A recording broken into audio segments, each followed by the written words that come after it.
এক হাদিসের মধ্যে, এক আয়াতের মধ্যে আল্লাহ পাক বলছেন, কুল ইন কুনতুম তুহিব্বুনাল্লাহ, তুমি যদি আল্লাহকে ভালোবাসার দাবি করতে চাও তাহলে ফাত্তাবিউনি ইউহিব্বুকুমুল্লাহ, তাহলে আমার অনুসরণ করো, তাহলে আল্লাহ তোমাকে ভালোবাসতে লাগবে। তাহলে আল্লাহর ভালোবাসা কে চাই না ভাই পৃথিবীতে?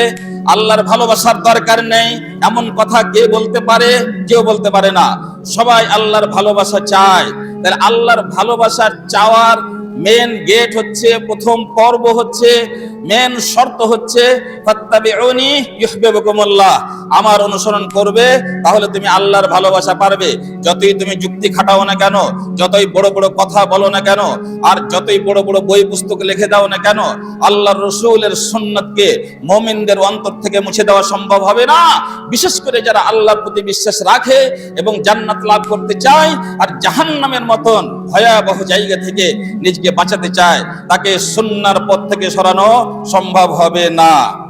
তাহলে আল্লাহ তাআলা আরো এক কথা বলেছেন যে যারা আমার কোরআনের মধ্যে যে সমস্ত কথা আছে, কোরআনের মধ্যে আমি আমার আনুগত্যের কথা বলেছি, রাসূলের পথে চলার কথা বলেছি, সবই তো কোরআন।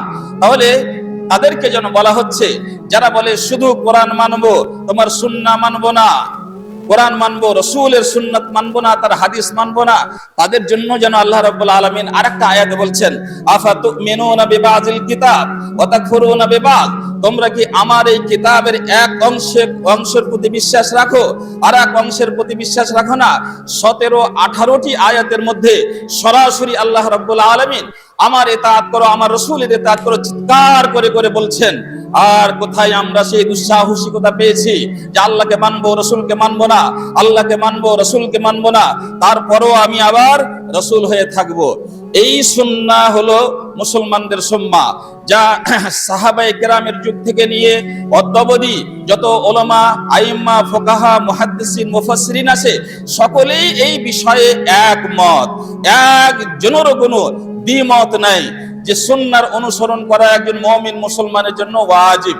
যদি এটা উম্মতের ইজমা হয়, ইমাম বুখারী, মুসলিম, আবু দাউদ, তিরমিজি, নাসাঈ, ইমাম আহমদ ইবনে হাম্বল, ইমাম দারমি, ইমাম বাইহাকি, ইমাম দারাকুতনি, তারপরে ইবনে তাইমিয়া, শাইখুল ইসলাম ইবনুল কাইয়িম, তারপরে আল্লামা নাসিরউদ্দিন আলবানী, ইবনুল বাজ, সকল উলামায়ে কেরাম যদি এটাই বুঝে থাকেন যে সুন্নাহর অনুসরণ করতে হবে, পায়ে পায়ে পঙ্খানুপঙ্খভাবে রাসূলের দেখানো, রাসূলের নির্দেশিত পথে চলতে হবে, তাছাড়া আমাদের কোনো গতি নাই, তাছাড়া আমাদের মুক্তির কোনো স্থান নাই, এটা যদি সকল উম্মতের উলামায়ে কেরামের ইজমা হয়, তাহলে আজকে 19বিংশ শতাব্দীতে জাকরালা নামের গ্রামে এক ভদ্রলোক জন্ম নিচ্ছেন, যার নাম মৌলভী আব্দুল্লাহ জাকরালভী।